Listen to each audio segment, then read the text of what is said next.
everyone. Welcome back to my channel.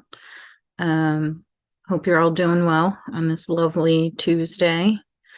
Yeah, so I thought I would kind of switch it up a little bit and actually talk about some mental health stuff. I struggle with bipolar, borderline personality disorder, PTSD, and anxiety. So I was like, you know what? Let me just jump in on one of them and kind of explain what it's like, what I deal with. So I'm going to talk about borderline personality disorder, or BPD. This was something I was diagnosed with, I want to say like probably like 10 years ago, 10 or 11. And for a long time, they just thought I had bipolar. But there were some discrepancies or additional symptoms that I had where they finally diagnosed me with BPD. So what is that? So it's really just not having a self-image or identity. Sometimes I work off of impulse. So some people would view it as manic, but it's actually like an impulse. So my thing, some people during, those switches in identity are promiscuous, or they go on shopping sprees, or they dye their hair like 10 times in 2 weeks. My thing is shopping, like online stuff. But usually there's something attached to it. So a good example is I've been doing these videos and I do the school pickup one, and my camera, the way, or my phone, the way it sits, it's like such a weird view. So I was like, I need to get a setup for my car. And now I will say, like, while I'm driving, I'm paying attention to the road. I can talk and drive at the same time. So it's not like I'm putting myself or others in danger while I'm driving and talking. But I was like, I need something that holds my phone in a better view because I just don't like the way it looks.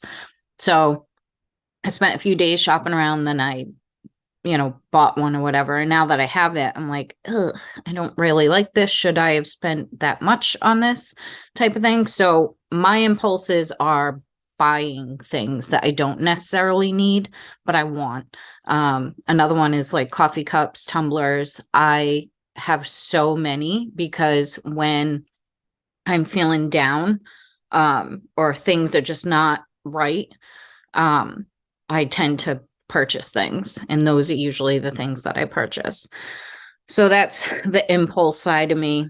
Or I, open up a new domain. I pay for a domain, or I try doing drop ship for coffee, my own coffee label. So things like that are how, when I'm feeling shifty and I don't really feel comfortable in my skin in those moments, I come up with these things that end up either spending money, or costing me money, or the things where a few days later I'm like, I really don't want to keep up with this. I also have a problem with follow through. So it really doesn't help because the impulse is me buying things that in the moment I feel like are going to benefit whatever task I am putting myself through that week or whatever. So it can get a little frustrating. I don't go hardcore to the point where like I'm breaking the bank or anything. It's just like it can get annoying once those things actually come in the mail and I'm like, but I'm not doing this. Like this isn't something long term. So that's the impulse side to me. Now, I have it's a mood swing, but it's like 0 to 100. There's no numbers in between. It's very black and white thinking. um, which is frustrating for those involved in my life. With meds, a lot of this is tamed now. I will say that. But you know, so a good example, and it kind of wraps into like the abandonment issue and worrying that people are always going to leave. No one's going to stick around. No one wants to be my friend. Everyone hates me.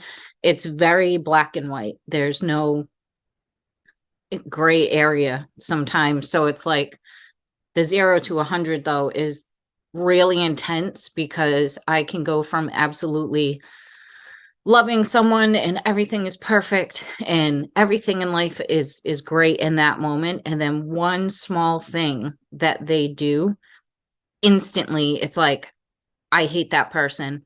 I can live without that person. I don't need them in my life. I'll be fine on my own. But then I have the fear of them leaving.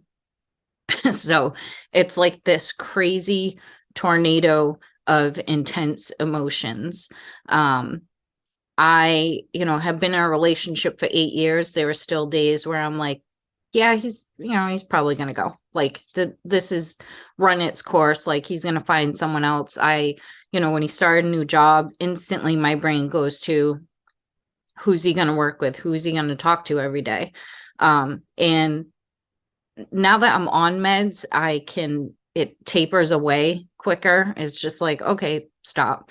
And then it's like, well, if he leaves, he leaves, right? Life will go on. You'll be fine. But then it's like that intense love that you have. It's like you're not thinking in that moment about how it's going to feel if they did leave. It's more of, if they're going to leave, let them. Everyone else leaves anyway. Like that's just how it's been my whole life. No one's going to want to stay with me forever.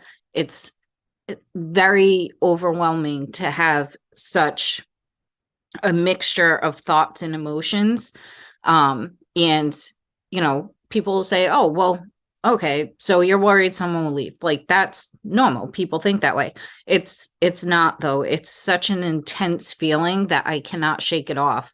And I remember a few years ago, I started this thing and this was pre-COVID and also me on meds, but not on the right meds. So it was still like intense type of feelings going on. And I remember, I started doing 24-hour rule. So I would get upset about something. I would go peeking on social media and like knowing I was going to find something that would upset me. Just because how my brain works, it could literally be anything and it'll set me off. So I started doing this thing where if in 24 hours it's still bothering me, I'm going to talk about it. I'm going to bring it up. And that's how you know it's a real emotion. Well, they're all real emotions, but that's how I knew it was something that was eating at me and that I needed to have a conversation about. There were other times where like I would find stuff and just flip out and shut down. It was like, this is not okay. Like hate it, whatever. But then I would move past it. The problem is, if I'm not medicated, I cannot move past stuff. I will hold that resentment, that feeling of dislike, strong dislike. And it gets frustrating and it's harder in a relationship, believe it or not, because when I'm not in a relationship, I don't have anyone to try and make happy or keep happy or make sure that they stay with me. It's like I don't have that type of worry or fear, because I don't have someone, so I don't have to worry about them leaving me. Whereas when I'm in a relationship, it is a constant fear. Same with friends and those types of relationships.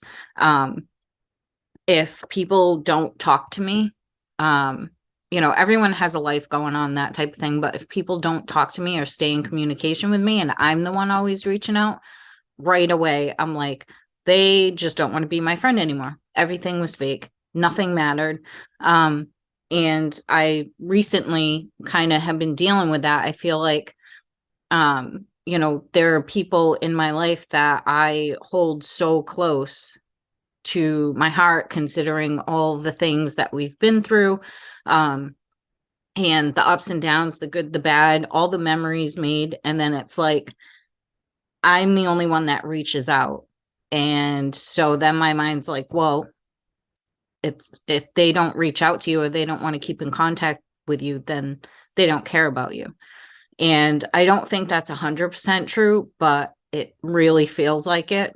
And it's a hard emotion to deal with. Where I live, I don't have many friends up here. I mean, people I work with are great. Like, we go out from time to time, but my childhood friends still live in Massachusetts.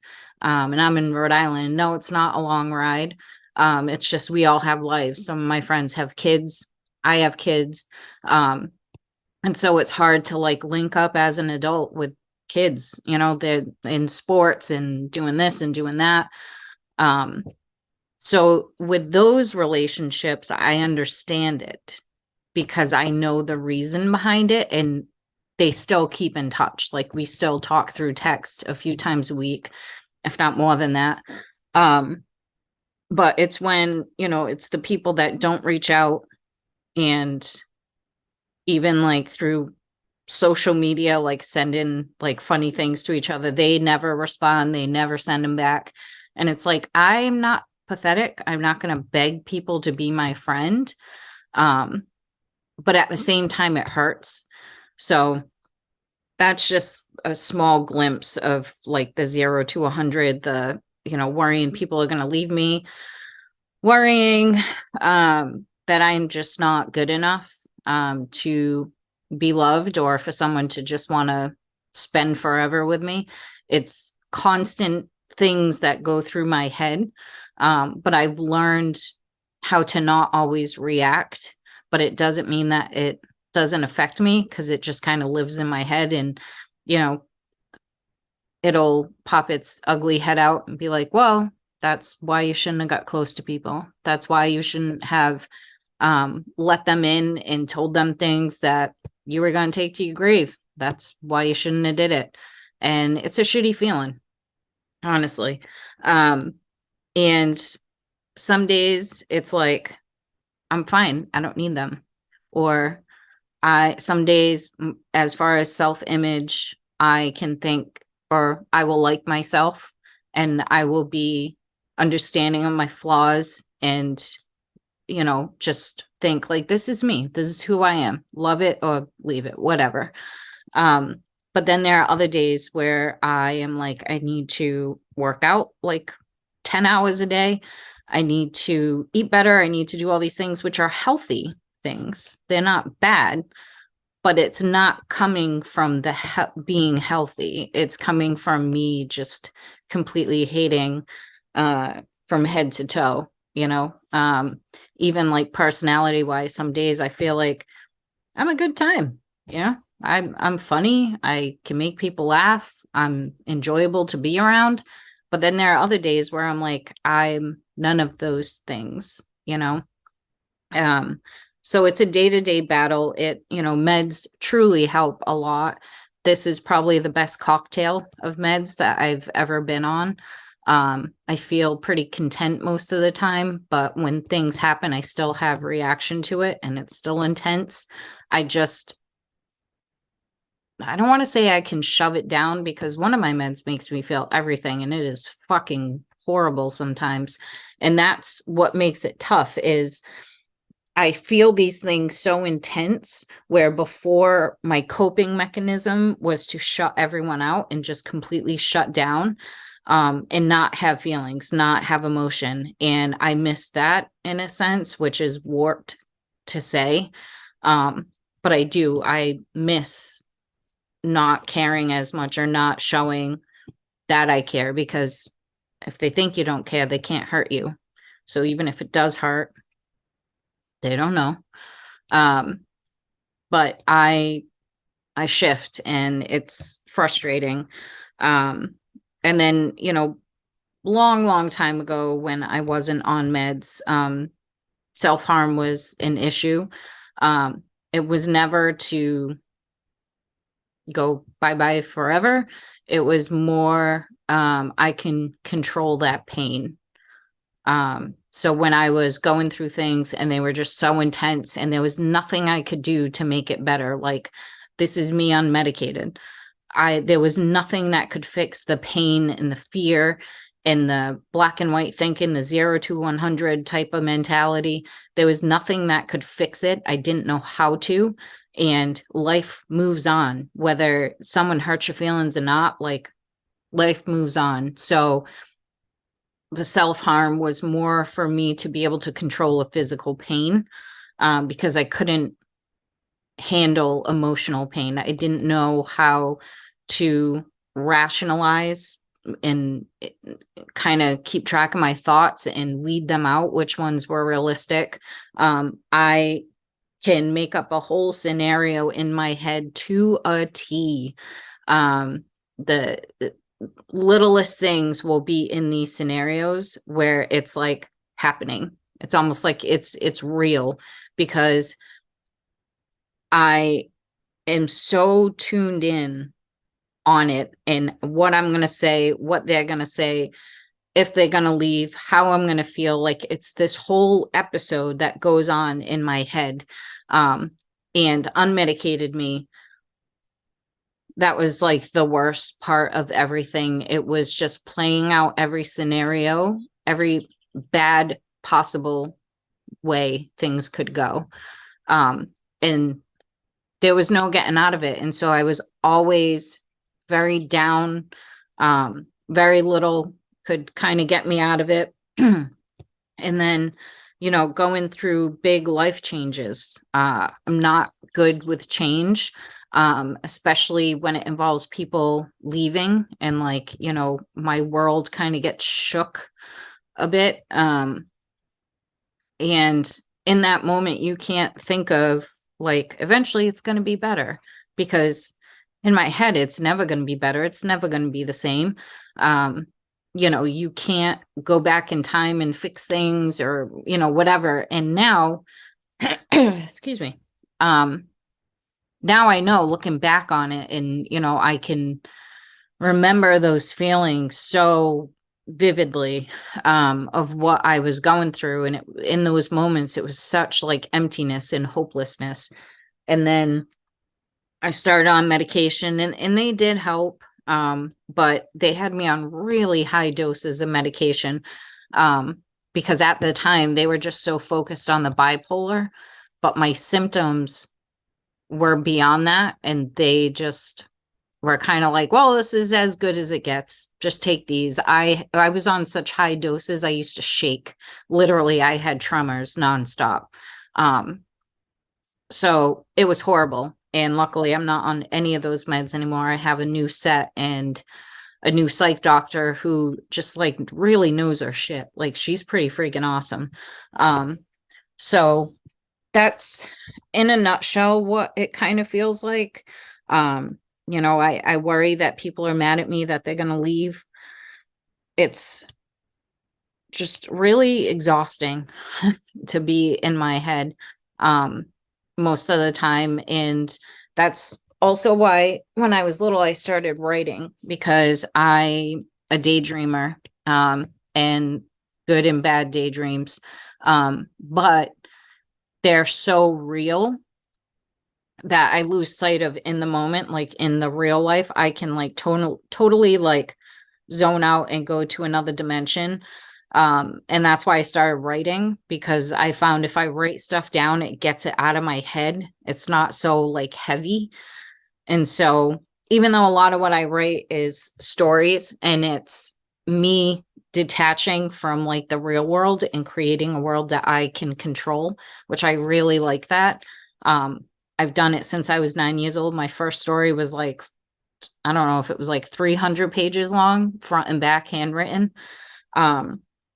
And that was that first feeling of, oh my gosh, I created this thing from daydreaming in school and my teacher, doing that in front of my face and me jumping because oh shit, I'm this is reality. I was just so far away right now.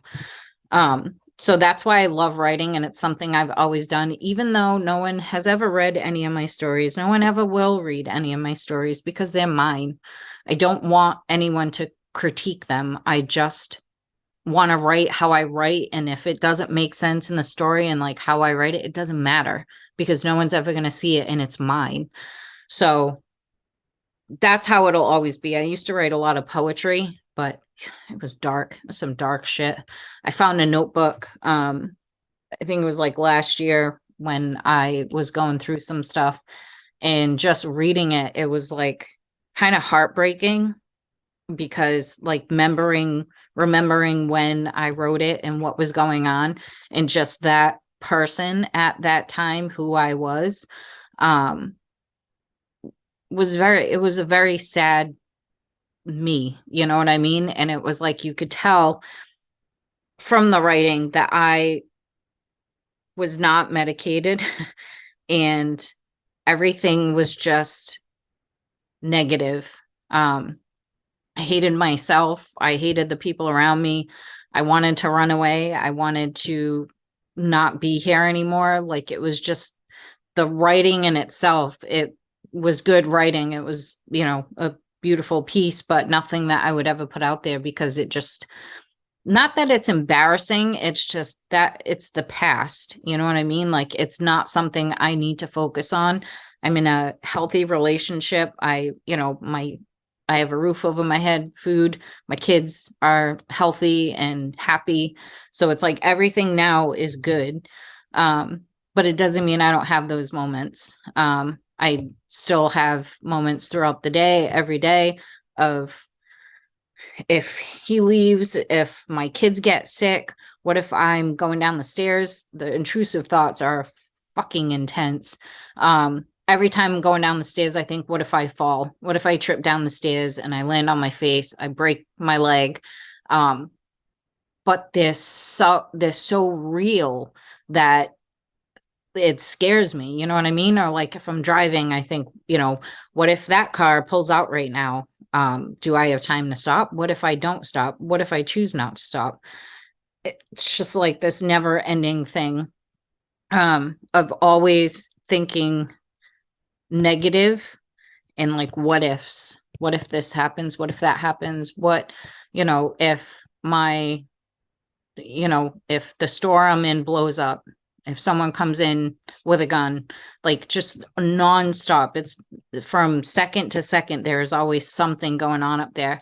And I recently read like 50% of people don't have an internal dialogue. Like what? There's like 5 people up there talking at all times. And some people don't have that most of the time. What is that like? I was so baffled by it because I thought everyone had like, their dialogue that's constantly running. Like even as I'm talking, there are things going on up there. And it's like, some people don't have to deal with that. Some people don't have anxiety. Some people don't really get sad or depressed. They don't feel those things. And I feel them so intensely. And it's, it's not fair.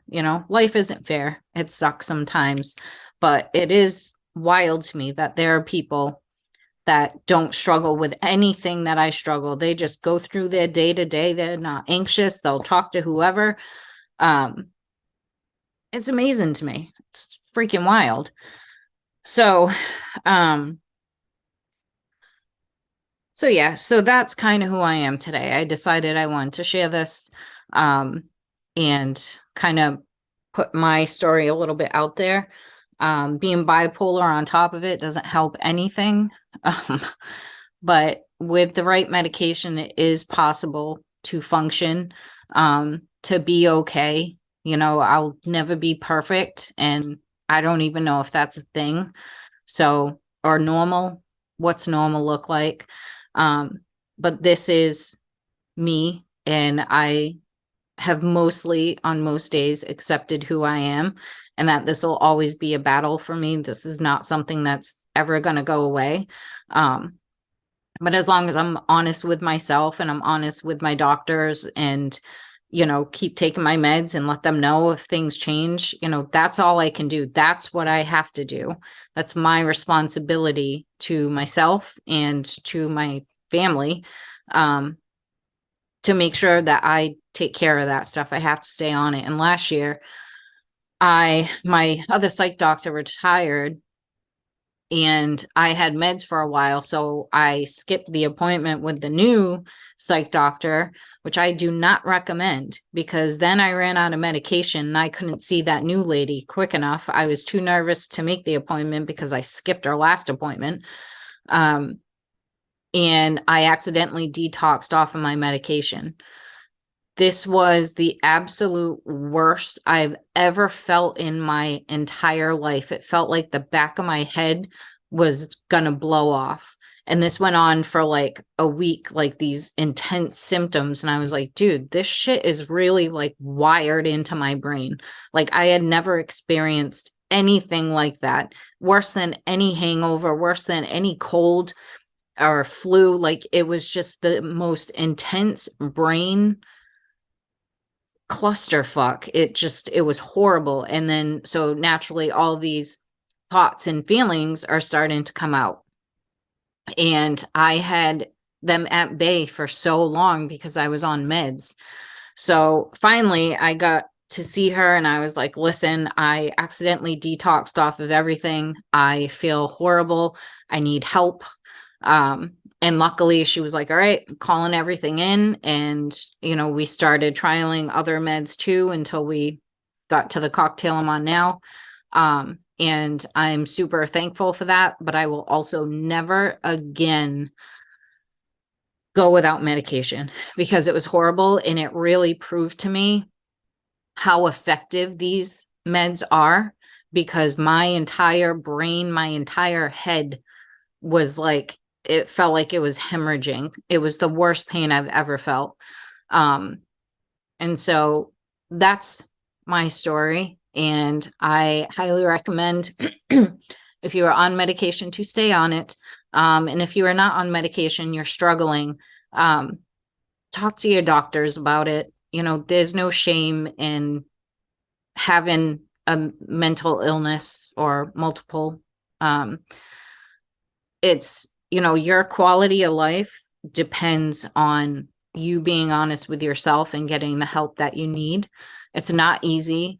I struggled for a long time. I was embarrassed about it, that there was just so much wrong with me. I could pretend, when I needed to, I could, put on the hat and be the good friend and the funny friend. And no one really knew what was going on behind doors unless you were the person that was on the receiving end of when something went wrong, or when my thoughts would eat at me. If you were on that receiving end, it could be brutal. And it's weird because that's how you push people away. And my fear was people leaving. And because of the way I reacted to situations that weren't happening, that ended up pushing people away. And it still does that now. I try my best, but at the end of the day, if you need to be on medication, it's totally okay. There's no shame in it. Most people struggle with something. Some struggle with many things. I've just learned to understand that and be okay. And I advocate for people to be on meds. I have a friend that's always like, oh, I really want to get off my anxiety medication. Like, I have to do better. And it's like, you're putting so much stress on yourself for something that you technically can't change. If it's in your makeup, like, you can't change it. And what's wrong with being on anxiety meds? If you need them and they help, and then when you're not on them, you feel worse. The obvious thing is to stay on your meds. It's okay. I talked about that with, agents that I have and had on my team. It's like, it's okay if you have to be on medication to make you feel better.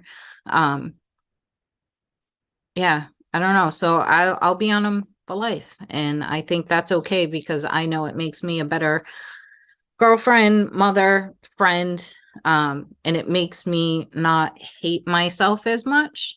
That changes day to day. It goes up, it goes down, but it's just who I am. Yeah. So with that, I hope y'all are doing well. And if you have questions or you know, are going through similar things, feel free to comment. But I hope you all have a great rest of your day. I'm going to be doing school pickup in a little while, so I'll probably record. But we'll see. In the meantime, take care, be safe, and thanks for watching.